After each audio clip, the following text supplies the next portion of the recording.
পৃথিবীর বিভিন্ন প্রান্ত থেকে বিভিন্ন সোশ্যাল মিডিয়ার মাধ্যমে আমাদেরকে যারা দেখছেন সকলকে উদ্দেশ্য করে সালাম আরজ করে আলোচনায় প্রবেশ করছি। আসসালামু আলাইকুম ওয়া রাহমাতুল্লাহি ওয়া বারাকাতুহু। ওয়া আলাইকুম আসসালাম ওয়া রাহমাতুল্লাহি ওয়া বারাকাতুহু।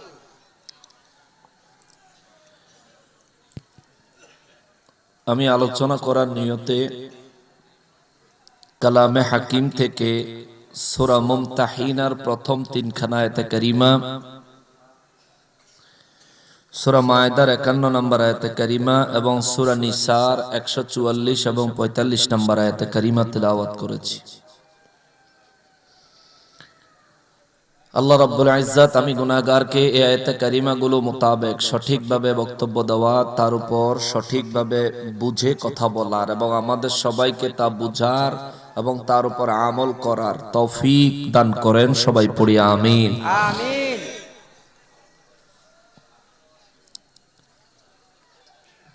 সূরা মুমতাহিনা কুরআনুল কারীমের সিরিয়ালের 60 নম্বর সূরা।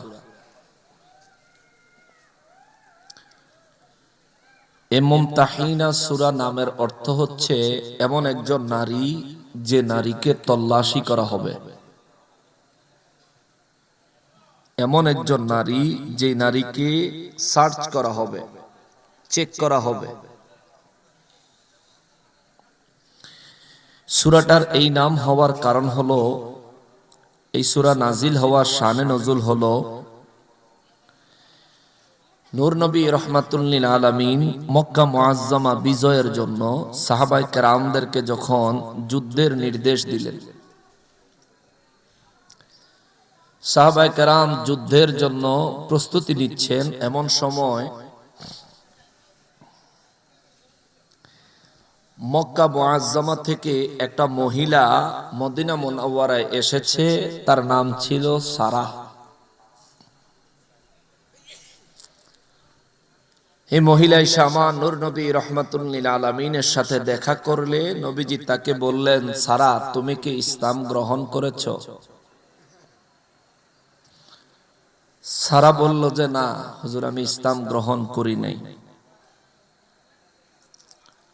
নবীজি বললেন, তুমি কি ঈমানের কারণে মক্কা মুআজ্জামা থেকে হিজরত করেছো?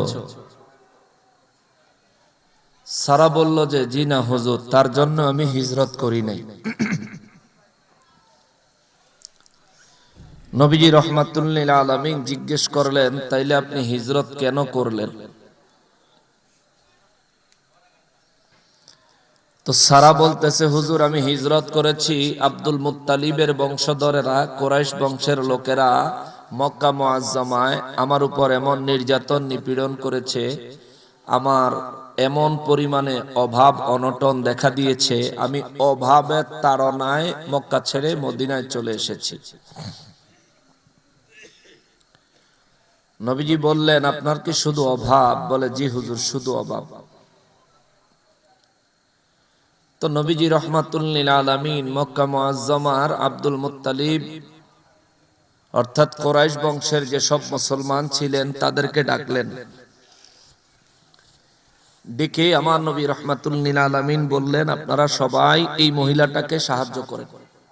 সুবহানাল্লাহ বলেন। সুবহানাল্লাহ। নবীজি রাহমাতুল লিল আলামিন মক্কা মুআজ্জামা থেকে কি আনন্দের সাথে হিজরত করেছিলেন? না, অনেক দুঃখ, অনেক বেদনা নিয়ে হিজরত করেছিলেন। তো সে মক্কা মুআজ্জামা থেকে একজন মহিলা আসলো, সারা। সে ঈমানের জন্য হিজরত করে নাই, নবীজির মহব্বতের জন্য হিজরত করে নাই, সে হিজরত করছে অভাবের জন্য। নবীজি রাহমাতুল লিল আলামিন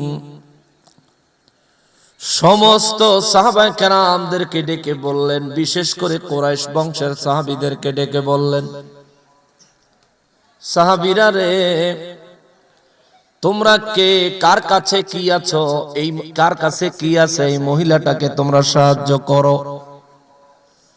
সমস্ত সাহাবীরা সাহায্য করলেন। ওই সমস্ত সাহাবীদের মধ্যে একজন সাহাবী ছিলেন যার নাম ছিল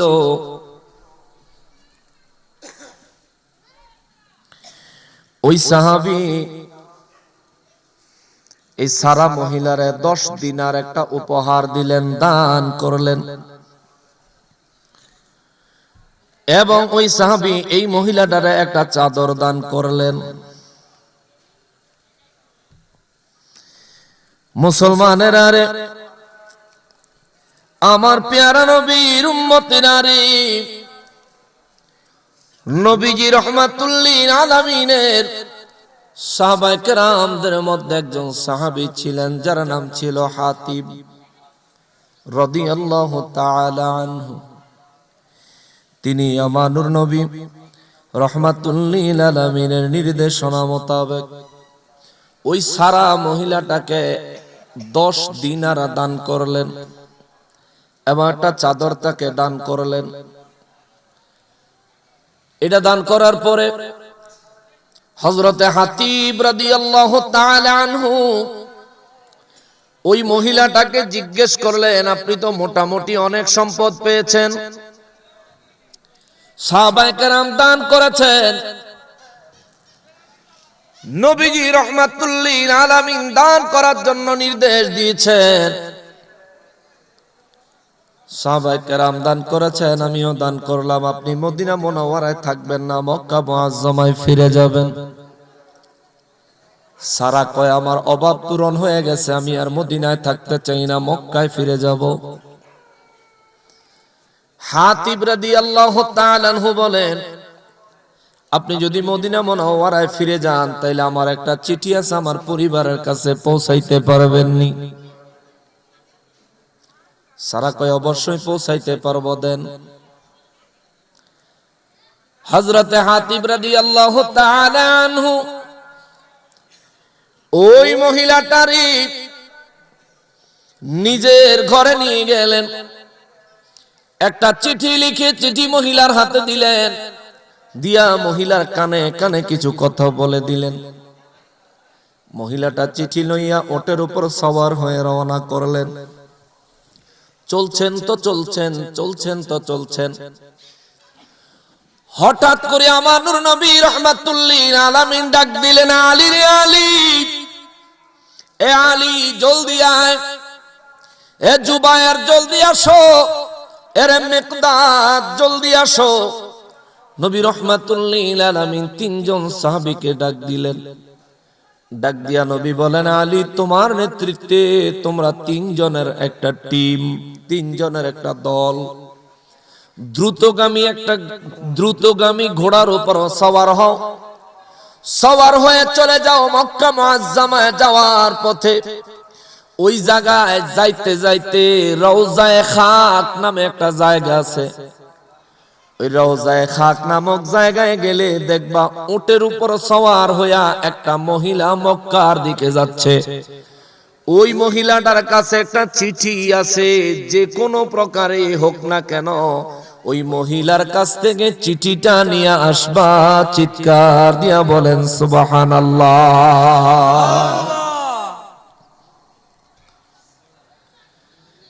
হযরতে আলী রাদিয়াল্লাহু তাআলা আনহু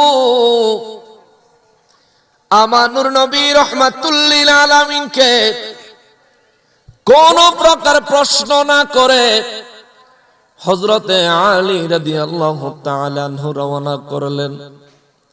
সাথে হযরত জুবাইর রাদিয়াল্লাহু তাআলা আনহু এবং সাথে হযরতে মিকদাদ রাদিয়াল্লাহু তাআলা আনহু, 3 সাহাবী বিশিষ্ট একটা দল দ্রুতগামী ঘোড়ায় চড়ে রওনা করেছেন।